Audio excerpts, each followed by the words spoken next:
Sean Hannity's joining us right now. We had hoped to have a satellite thing, but things went haywire, so he's joining us on the phone from Milwaukee. Good morning to you, Sean. Good morning. Hey, good morning, guys. Yeah, so I don't know what happens. I got up really early. The generator, I got all dressed up and no place to go, and I got left at the altar, and the generator on the truck blew up. So you could have stayed in bed, Sean. You got up, got dressed, took a shower. You could have just stayed in bed and picked up the phone. Sorry about that. Yeah, well, just do one thing. Whoever put that picture up, it's hideous. Please take it down. Oh, the one right there? That picture? Why? What picture do you want? I don't want a picture. I look better on the phone. Oh, okay, Brian, it's next to you. Can you do something about that picture? all right. Can we push that aside? Just Good job, man. There we go. That looks great. Thank you. Fantastic. Anyway, good morning. You know, I watch your show every day. I feel like I miss you guys. I only get to see you in passing in the halls. Right. I watch the show every morning, and, you know, mornings are better with friends. You know that? Right. I do know that. Sean, when you come to work, do you come dressed to work, or do you come dressed down and change in the office? I come in jeans and a golf shirt and glasses and a baseball hat. You're so And lucky. can I tell the folks at home that you're still in your jeans when you do your show? Every night I'm in jeans. Right, tonight will be an A suit at exception. the We have top a and town jeans hall on with the Donald bottom. Trump. I will have suit pants on. I'll make an exception for... Okay. Sean, let's talk a little bit about something that's, you know, it's been on talk radio. It's been on, I'm looking at Drudge right now. There's a picture of Hillary Clinton. It says, sick talk, weekends for rest. Why is she taking so much time off? Then there was that image that was on Drudge a couple of days ago where she had trouble getting up the stairs. And then a little stumble yesterday with Joe Biden. A tiny little stumble there in Scranton. And then you had Donald Trump yesterday brought up Clinton's health yesterday on the stump. Listen, and there are the many days that she has taken off. It looks like 7 so far this month. He's taken off too, and he brought up her health yesterday. Listen to this. Incident after incident proves again and again Hillary Clinton lacks the judgment, as said by Bernie Sanders, stability and temperament, and the moral character to lead our nation. Importantly, she also lacks the mental and physical stamina to take on ISIS and all of the many adversaries we face, not only in terrorism, but in trade and every other challenge we must confront to turn our great country around. So is there a risk in attacking her or bringing up her health? I don't know if there's a risk. I mean, you can compare the vitality between the two, and there's no comparison. What her actual health is, I don't know, but I do think the public has a right to know, and I'm all in favor of her releasing her medical records. I'd love to see her Wall Street speeches. The Democrats are saying they want to see Donald Trump's tax return. Maybe they can assure him that the IRS will stop auditing him, and he'd be able to do that. But, you know, what frustrates me, I'm going to tell you what's bothering me in this election, is that you've got this whole group of arrogant elitists within the Republican Party that are incapable of seeing the big picture of what this election is about.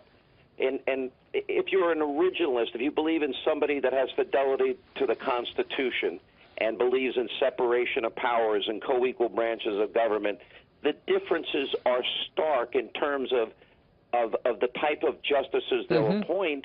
And remember, this will impact this country now for generations. Sure. On vetting refugees, on building up the military, on immigration, on Obamacare, on energy independence. These are profound differences. Hillary, to me, represents a third Obama term. Things are not good. The statistics are there and available, and I mention them every day. And I think it is, as Donald Trump said, time for a new direction. Well, you know, so when Donald Trump brings up her physical stamina, and some people go, oh, you can't do that. But, you know, go back to 2008. All the mainstream media, all they could talk about was John McCain is too old for the job. Remember that? Well, they did that with John McCain.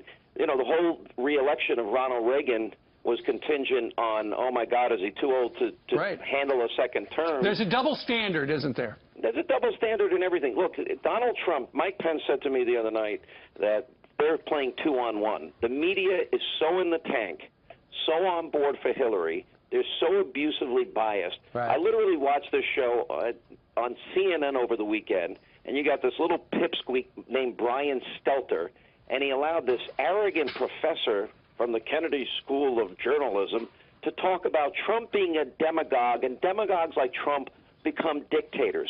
that's the type of coverage that CNN offers in this presidential race, as they literally kiss Hillary Clinton's ass and Obama's ass every day. Wait a minute. Sean, I don't know if we're allowed to say that. It's early. I think it's too late. We're going to go on a delay. Sean, you're in Wisconsin. You did your show live there last night, and then you're going to be... I say that on my show every night. Sorry, guys. That's okay. No, that's okay. All right, so you're in Wisconsin right now. You have the town hall with Donald Trump tonight. He's going to be talking on radical Islam like he did last night. What can we expect? You know, look, we have this big speech. I actually thought yesterday's speech by Trump was the best speech he gave, and I also think it creates a great paradigm for him to follow the next 84 days of this campaign. He did something really, really smart. He went through how dangerous the world is, how Hillary Clinton and Barack Obama have underestimated the threat, calling them the JV team, assuring us over and over again that they're contained. He went through every part of the world that has been damaged by their weakness, the weakness of their foreign policy, and then he transitioned to how things will be different and how he will solve problems. If he focuses only on Hillary and Obama the way he did yesterday, and he lays out their failures like he did yesterday, and then he offers an alternative way to deal with not only radical Islam and ISIS, but the economy, energy, immigration, and all of these other important topics, I think that's the formula, that's the secret sauce that would get him elected. Well, we'll see. Sean, real quick, are you going to be able to give Ainsley an interview tonight? She's going to be behind the scenes of this town hall. Will you give her some time? Yeah, I think I'm available, Brian, anytime you want. Of course I would. He'll be wearing blue jeans. Yeah, we're going to be talking to Donald Trump. We're going to be showing you behind the scenes of the town hall. You're sitting down with Donald, too, right before his rally. We have some people. What I like about tonight's show is it's going to be mixed up a little bit.